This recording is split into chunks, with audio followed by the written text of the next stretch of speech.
At mamaya na nga pong opening ng FIBA World Cup 2023 sa Philippine Arena na sabay pa sa pagsisimula ng long holiday weekend. Para hindi maipit sa inaasahang traffic, dumiskarte na ang ilang motorista. At live mula sa NLEX, may unang balita. Si James Agustin. James, paano ba diskarte?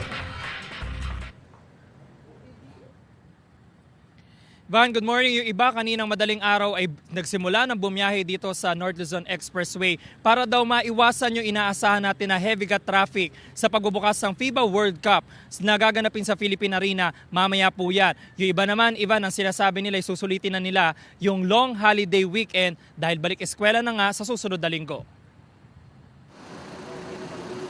Pauwi sa Pangasinan si Oliver na galing sa kanyang trabaho sa Cavite. Mas inagahan na raw niya ang biyahe dahil dati na niyang naranasan na ilang oras maipit sa traffic sa North Luzon Expressway o NLEX. Lalo pat inaasahan naman talaga ang heavy cut traffic mamayang hapon hanggang gabi sa NLEX para sa pagbubukas ng FIBA World Cup sa Philippine Arena. Kasi FIBA World Cup alam ko rin yun Malamang traffic na. Si Danilo in advance na raw kahapon ng kanilang delivery sa Valenzuela na nakaschedule sana ngayong araw. Mahirap daw kasi maipit kapag usad pagong ang traffic sa expressway. Iwas sa traffic, tsaka yung bawal nga sa may oras. Pinagbawal yung mga truck. Anong oras mo? 10 AM hanggang 12 midnight.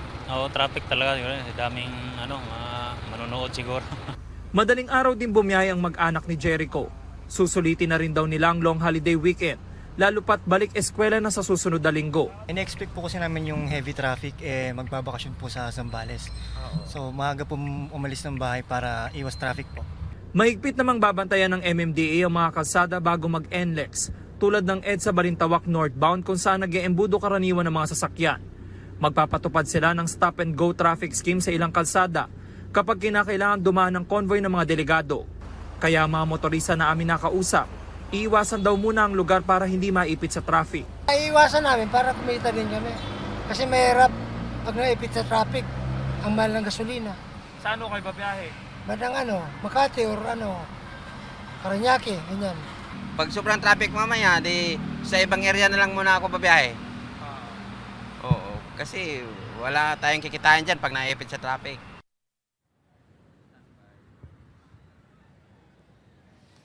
Samantala, Ivan, ito yung sitwasyon dito sa NLEX Balintawak Toll Plaza. Bahagyang nagkakapila po kanina pa dito sa sa cash lanes. Pero mabilis naman, nakakausad yung mga sasakyan. Doon sa RFID lanes, tuloy-tuloy lamang yung dali ng mga sasakyan. At ayon doon sa pamunuan ng NLEX ngayong umaga, ay wala pa naman tayo na monitor na traffic doon sa northbound lane nitong expressway. Pero inaasahan na bibigat yan mamayang hapon hanggang gabi. Ayon din sa pamunuan nitong NLEX ay magdadagdag sila ng mga traffic marshal, maging mga patrol crew, hindi lamang dito sa kaba ng expressway, maging doon sa bisinidad ng Philippine Arena, partikular doon sa Ciudad de Victoria Complex. Yan ang unang balita mula dito sa NLEX Balintawak Toll Plaza. Ako po si James Agustin para sa GMA Integrated News.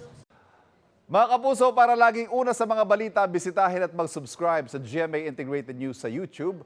Sa mga kapuso abroad, samahan nyo kami sa GMA Pinoy TV at sa www.gmanews.tv.